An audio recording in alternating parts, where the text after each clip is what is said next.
The most powerful aspect of film is voyeurism. You can go into everybody's world. Could you turn that racket down? I'm trying to iron in here. You can feel their excitement. Look happy!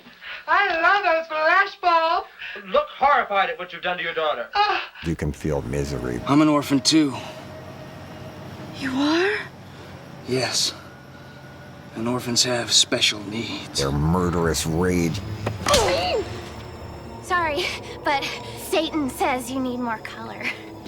Their sexual lunacy. Honey, it's something I haven't seen, I hope. Miss Cotton, I got something in mind today I never ever tried before. Something very exciting for me. Everything without having to leave one place that you chose to go to.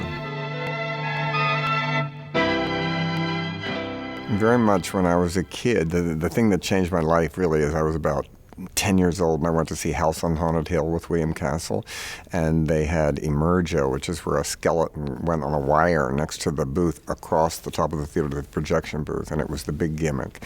And the entire audience of sold-out children went insane. It was anarchy, and I always tried to duplicate that image, and the end of Pink Flamingos got close, but never as good as William Castle.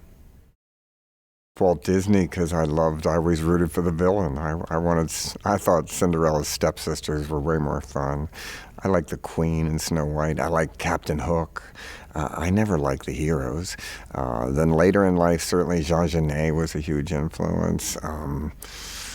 Usually villains, usually people that I was taught not to like, people that broke the rules. Tennessee Williams certainly saved my life, really, because everything I read about in Life magazine, Jackson Pollock, beatniks, I thought, oh, I want to be a beatnik. That was the first thing I still want to be a beatnik.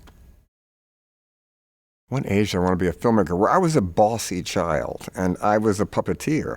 Most film directors had puppets, and most actors later will say to their directors, I'm not your puppet, but they are. I make films because I like to tell stories. I'm Uncle Remus, and I think that basically who are the people I tell stories to? I made exploitation films for art theaters, and people that have a sense of humor and don't fit in their own minority. That's my core audience. Prisoners and minorities that don't get along with their fellow minorities. And then it branched out from there. Young filmmakers always give the same advice. A no is free. Don't hesitate to ask. You can ask 100 people, they say no, and then all you need is the 101st one to say, yes, I'll back your movie, or I'll give you your first break, or I'll cast you, or I do that. Don't fear rejection. Show business is rejection. Basically, I'm interested in things I can never understand.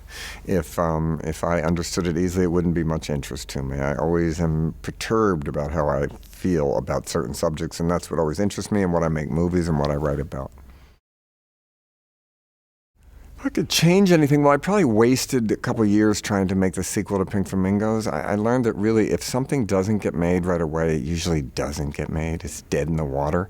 So don't spend too much time. If something doesn't work and you've spent 2 years on it, move on to the next idea. Although it did eventually come out as a book, so it wasn't a total loss. I'm most proud of my body of work as a filmmaker because I've been doing it for 50 years. And without really having to change what I wanted to do. I mean, my last movie was about lunatic sex addicts that take over a neighborhood. That's not so different from Hag in a black leather jacket or anything. So I basically got to make the movies I wanted to make. And so I'm proud of that it's a body of work, and they're still playing. My audience gets younger, I get older. So that's what I'm the most proudest about. I think it's very important to have a good film program on campus, but if you never went to school or never went to a college and you want to be a filmmaker, even if you do go to college, go to the movies on your own. See everything. See failures. See movies without the sound. That's how you see how they're made. Go to the movies all the time. Participate in that world. Once you make a film, get Variety, get Hollywood Reporter, learn the trade, because you can have the best business in the world. What do you do with it? The best film, you got to figure out what to do with it too. Learn the business of it. So yes, school is where you go to figure out what you want to do if you're not sure what you want to do. When I was young, I knew and they wouldn't let me. Now they would let you. You could probably make a snuff film here and get an A. People say to me, why would anybody listen to you when you go around the country to like beautiful theaters and great universities like this one that has the Kinsey Institute? Why would you ever leave here when you're out of here? Really, that needs to have its whole building right on the street.